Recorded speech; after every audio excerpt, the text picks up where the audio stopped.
If you really want to understand purpose in the way that you felt it coming in, is the difference between the way you feel when you're going on vacation and the way you feel when you're going to work. Okay.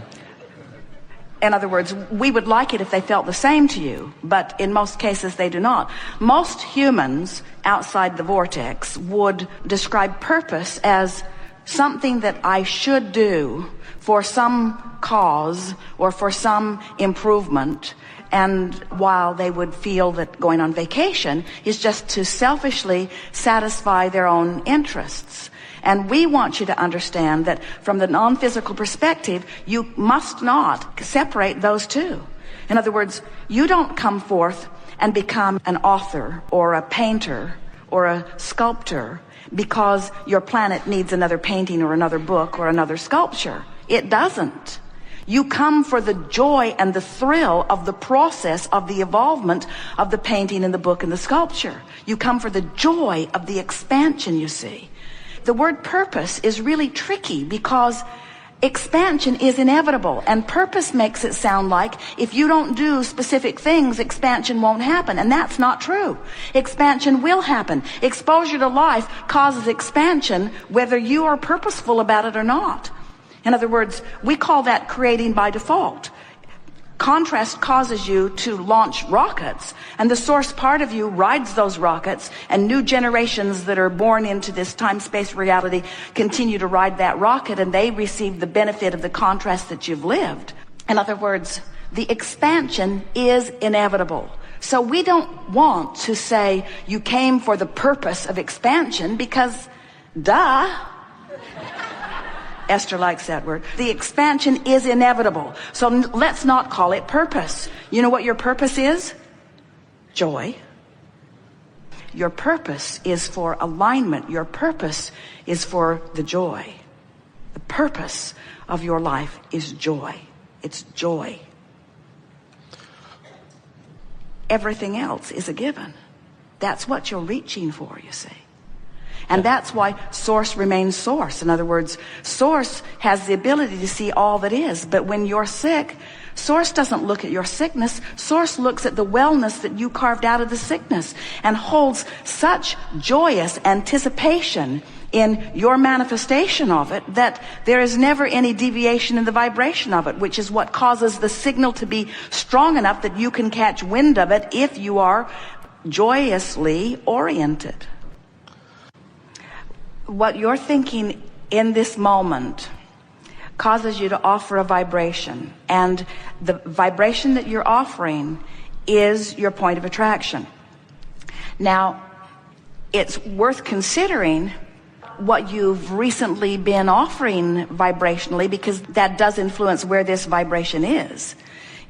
In other words, if you've been depressed and in this moment you're offering a vibration of anger, you're in a better place. So what is your actual point of attraction? Well, it's anger influenced by that depression that you've been holding. This is really good. The reason that it's anger is because it is still influenced by your recent vibration of depression, and that's why it's anger and not joy. Did that make sense to you? Your point of attraction is completely about the vibration you're offering now. Oh, here it is. This is the first time we put it into this way. Let's slow down and get this in a way that you can hear it. So who you really are, the source within you, is always a factor in your vibration. But let's say in your human form, you've been beating the drum of depression. So the relationship between who you really are and what you've been beating the drum, that equals your current point of attraction. When you stop doing that thing you do, this becomes a more dominant vibration, this who you really are vibration, and it brings you closer to who you are. So now you're angry. But you're angry because you've been hanging around in depression. The vibration that you're offering right now is influenced by who you really are and the drum that you've been beating. So when you deliberately reach for a better feeling thought that is in the direction of who you really are, you can move very quickly up the emotional scale. As strong as the vibration of who you are is, it cannot control the vibration of your being, because you, in your body, thinking the thought you're thinking with your free will, because you're the creator of your reality, plays a big role in where your vibration is. Are we getting there for you? So in every moment, your vibration, your set point, your point of attraction, and your emotion are as a result of the juxtaposition of who you really are and what you're thinking in this moment. What you're thinking right now is really influenced by what you've been thinking. Are you aware that there isn't anything that you want to know that we haven't addressed in its entirety here today? And the reason we know that, and we do know that, the reason we know that is because the gathering actually gathered before you dragged your physical bodies here. What you are living has queued you up for what you are wanting to know. And this combination of people who have come forward and conversed with us was the best probability from all that we knew about what you were wanting to know to bring you to the place of greatest clarity in the speediest manner. It is our desire that you leave this gathering with just a very short list of intentions. The first intention that would serve you would be, I've decided that I'm going to be in the vortex. And even though I don't always know what that means or exactly how to get in, I've got the gist of it. I know that sometimes I just sort of stumble in. Sometimes I hear a song on the radio that puts me right there. Sometimes I remember making love to someone and it puts me right there. Sometimes I remember a beautiful view or something that someone said and it puts me right there. So sometimes I just find myself in the vortex. And next time that happens, where I'm consciously aware that I'm having a really delicious moment, I'm going to stop and say, what is it about this that I like so much?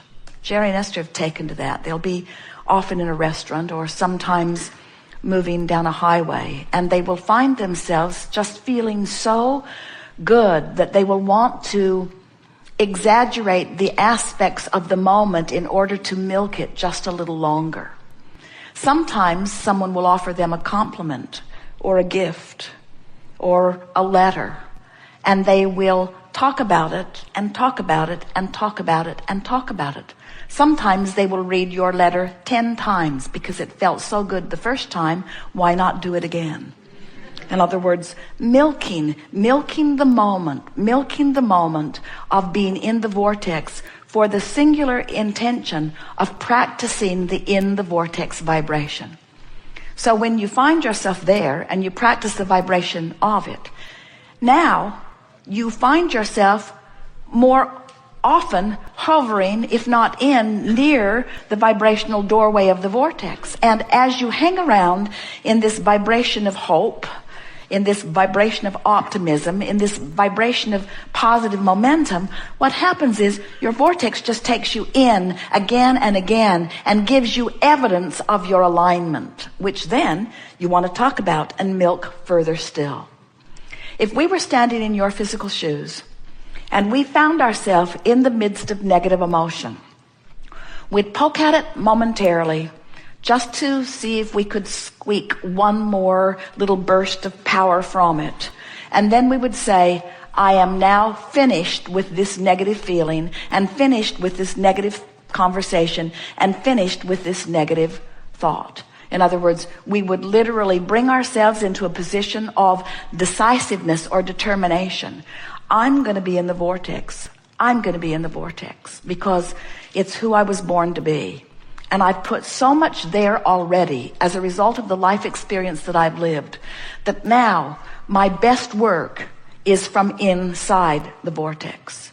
If we were standing in your physical shoes, interacting with the many people that you have moving in and out of your life, we would decide that we want to be beneficial uplifters to anyone who crosses our path, especially little ones.